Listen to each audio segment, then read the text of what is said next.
Assalamualaikum warahmatullahi wabarakatuh. Halo teman-teman, ini aku habis ambil hasil HSG dan toraks aku di Rumah Sakit Bekasi ya. Tepatnya itu ada di daerah Cibitung. Kenapa aku bisa sampai sini? Kok jauh banget sih? Nanti aku jelasin di akhir video ini ya. Salah satunya aku pilih karena di sana itu responnya sangat cepat dan baik sampai aku diberikan nomor WA susternya yang akan mengurus HSG aku di sana. Ya, selain itu juga karena memang di sana itu harganya sangat murah. Ini dia hasilnya 535k itu atau 535.000 itu HSG dengan toraksnya. Jadi HSG-nya doang itu harganya hanya 400.000 aja. 400 ribuan lah ya. Nah, ini hasilnya. Aku kesana itu harus buat janji dulu. Jadi kalau teman-teman mau HSG harus buat janji dulu ya ke sana, ke bagian informasinya. Nah, ini aku naik kereta dari Cikarang ke Bogor. Aku PP Bogor Cikarang Bogor itu hanya 20.000. Ya, murah kan teman-teman. Nah, walaupun sering bolak-balik ke rumah sakit, tetap patuhi protokol kesehatan ya. Jangan lupa untuk membawa masker cadangan dan hand sanitizer selalu dibawa kemanapun. Selain itu aku juga bawa minyak angin. Nah, ini kalau lagi sesek napas pakai ini biar lega, karena kan kita pakai masker mulu ya. Oke teman-teman, itu yang bisa aku bagikan. Assalamualaikum warahmatullahi wabarakatuh. Halo teman-teman, apa kabar? Semoga semua selalu dalam keadaan sehat ya. Amin amin ya robbal alamin. Oke teman-teman, di sini aku akan menjelaskan mengenai HSG yang sudah aku jalani di salah satu rumah sakit di daerah Cibitung. Bagaimana ceritanya? So, sebelum lanjut jangan lupa yang belum subscribe channel aku untuk subscribe ya. Nah, di sini akan aku jelaskan dulu kenapa aku bisa memilih rumah sakit tersebut, karena posisinya aku sebelumnya memang ingin ke rumah sakit yang ada di Bogor. Ternyata dari rumah sakit tersebut menelpon aku bahwa kemungkinan untuk melakukan tindakan itu belum bisa dipastikan karena kekurangan staf, alasannya seperti itu. Jadi nanti akan ditelepon di tanggal 1 atau pada hari ke 7 atau ke 8 aku head. Kalau misalkan gak jadi di rumah sakit itu, aku bisa booking lagi di rumah sakit yang lain. Ini udah yang ke 2 kalinya aku harusnya melakukan tindakan. Pertama kemarin gagal karena memang katanya dokternya sedang cuti, yang sudah aku jelaskan ya di video sebelumnya. Terus ya udahlah, aku tunggu sampai di bulan berikutnya aku mens. Nah, ternyata di bulan berikutnya aku mens stafnya yang kurang gitu. Jadi harusnya ada sekian perawat, ternyata kurang. Kalau misalkan nanti ada, nanti aku akan ditelepon lagi oleh pihak rumah sakit kalau memang ada di hari ke-7. Tapi kalau misalkan gak ditelepon lagi dari pihak rumah sakit di hari ke-7, berarti gagal di rumah sakit itu untuk melakukan tindakan. Jadi aku bingung dong sama suami, waduh gimana nih, udah masa harus gagal lagi nunggu bulan berikutnya, kan lama juga ya. Ya udahlah, coba cari rumah sakit di yang lain deh. Soalnya kan aku udah telepon rumah sakit, beberapa rumah sakit memang harganya ternyata mahal-mahal, terus juga udah mentok lah gitu kan. Ya udahlah, coba emang nggak ada apa di daerah Cibitung gitu, sekalian aku bisa ya jalan-jalan lah gitu kan. Akhirnya cobalah ke RSUD Cibitung, iseng-iseng tuh ceritanya. Kalau memang di Bogor susah untuk melakukan tindakan atau mendapatkan rumah sakit yang tepat, yang biayanya mungkin lebih murah ya. Ternyata di daerah Cibitung aku dapet rumah sakitnya.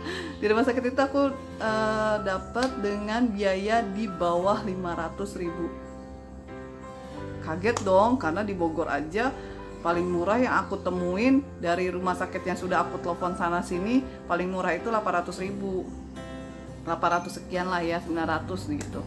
Ternyata ada yang lebih murah lagi. Ya alhamdulillah juga. Wah, mudah-mudahan emang ini rezeki aku gitu kan. Ya udahlah, nggak apa-apa, coba aja di daerah Cibitung. Lagi iklan dulu, nggak pastilah di rumah sakit Bogor. Ya udahlah, akhirnya bikin janji di rumah sakit di Cibitung. Kata rumah sakit di Cibitung, ya udah Bu, nanti kalau sudah selesai head, Ibu telepon lagi ke kita untuk dilakukan tindakan. Pada hari, kan aku headnya itu nggak nentu ya bersihnya, kadang hari ke-8 atau ke-9 baru bersih, kadang sampai 15 hari baru bener-bener bersih dari flek gitu kan. Jadi dari pihak rumah sakit ingin bener-bener aku bersih dari flek gitu, di telepon atau di WA, karena aku juga dikasih nomor WA dari stafnya atau perawatnya ada di situ untuk nanti dilakukan tindakan kalau misalkan aku sudah bersih head. Nah, jadi pada hari ke-10 aku head, ternyata aku sudah bersih dan aku langsung WA lah ke pihak rumah sakit yang ada di Cibitung. Jadi syaratnya itu yang pertama adalah kamu tidak boleh berhubungan badan dengan suami. Maaf ya. Yang kedua itu harus mencukur kemaluan kamu ya, jadi dicukur dulu dengan bersih. Dan yang ketiga, persiapannya membawa pembalut pada saat tindakan HSG. Oke, itu ya teman-teman untuk persyaratan yang harus disiapkan untuk HSG. Dan yang pasti harus siapkan mental juga, siapkan dana juga, itu yang paling penting. Oke teman-teman, nah ini adalah, nah ini nih, ini dia hasilnya. Tuh, aku dapat fotonya. Gimana cara bacanya aku juga nggak ngerti. Begini ya teman-teman. Nih, jadi ternyata HSG aku itu hasilnya memang ada sumbatan. Sumbatannya karena apa? Tidak bisa diketahui dari HSG, bisa diketahuinya dari USG. Jadi HSG ini hanya ingin melihat bahwa saluran tubuh kita ada yang tersumbat atau tidak dan bentuknya normal atau tidak. Tuh, kelihatannya teman-teman, jadi aku udah HSG dan toraks juga. Jadi aku udah tindakan HSG dan toraks juga. Ini toraks aku karena dibutuhkan juga untuk dibawa ke nanti ke rumah sakit di Jakarta ya, untuk dibawa ke dokternya, jadi minta HSG sama ronsen toraknya. Untuk ronsen toraknya alhamdulillah bagus. Dan ini adalah hasilnya tuh. Ini ronsen torak, CPR semua normal. Dan ini adalah rumah sakit, aku ngambilnya masih di rumah sakit umum daerah Cibitung ya. Ini dia, ini hasil dari HSG aku. Telah dilakukan pemeriksaan HSG dengan memasukkan kontras melalui kateter. Hasilnya sebagai berikut: kontras lancar mengisi uterus dan kedua tuba, tampak kedua tuba melebar, tak tampak limpahan kontras ke rongga peritoneum dari kedua tuba. Jadi kesimpulannya adalah uterus bentuk dan besarnya normal.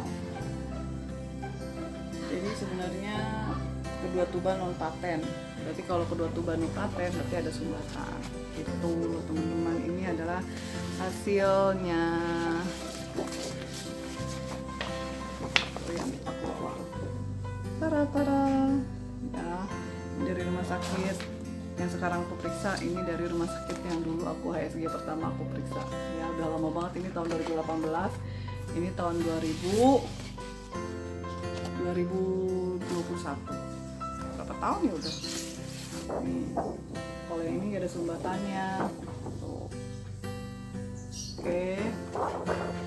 Biasanya sih sebelum tindakan kamu suka dikasih yang namanya obat pereda nyeri gitu, tapi aku sih waktu itu nggak dikasih obat pereda nyeri gitu.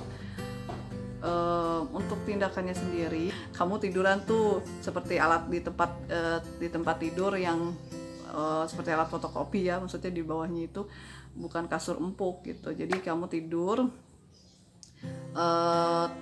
biasa, tidur kakinya seperti sedang akan melahirkan, terbuka karena akan dimasukkan cecer bebek. Nah nanti kalau sudah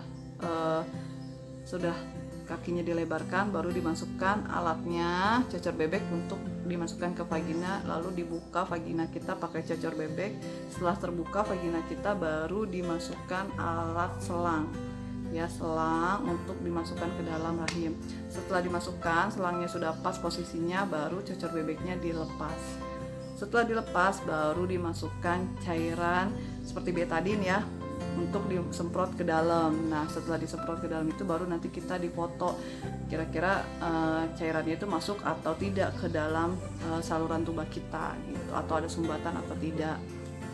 Itu sih yang kemarin dilakukan, tapi prosesnya itu memang sebelum dimasukkan selang atau sebelum dimasukkan cairan difoto, terus setelah dimasukkan cairan juga difoto. Jadi ada beberapa foto, ya, 4 foto. Kalau yang pertama aku memang gak sakit karena memang aku bersih, udah memang tindakannya dilakukan setelah aku operasi. Tapi kan kali ini memang aku dilakukan tindakannya sebelum aku dibersihkan, jadi masih ada kista, makanya aku ada terasa sakitnya juga gitu, dan sempat mengeluarkan yang namanya pendarahan. Tapi alhamdulillah sudah berhenti, dan tinggal nunggu nanti kelanjutannya aku ke dokter untuk pemeriksaan lebih lanjut seperti apa yang akan dokter berikan ke aku setelah mengetahui bahwa hasil ASG aku ada sumbatan. Mudah-mudahan yang terbaik buat aku, ya teman-teman, dan mudah-mudahan ini bisa membuka jalan aku untuk memiliki anak ataupun keturunan. Amin amin ya rabbal alamin. Semoga jalan kita semua para pejuang garis 2 diberikan kemudahan, kelancaran untuk mendapatkan garis 2, untuk mendapatkan keturunan. Amin amin ya rabbal alamin. So, jangan pernah menyerah, tetap semangat dan positive thinking. Terima kasih teman-teman yang sudah menonton video aku, dan wassalamualaikum warahmatullahi wabarakatuh. Bye bye.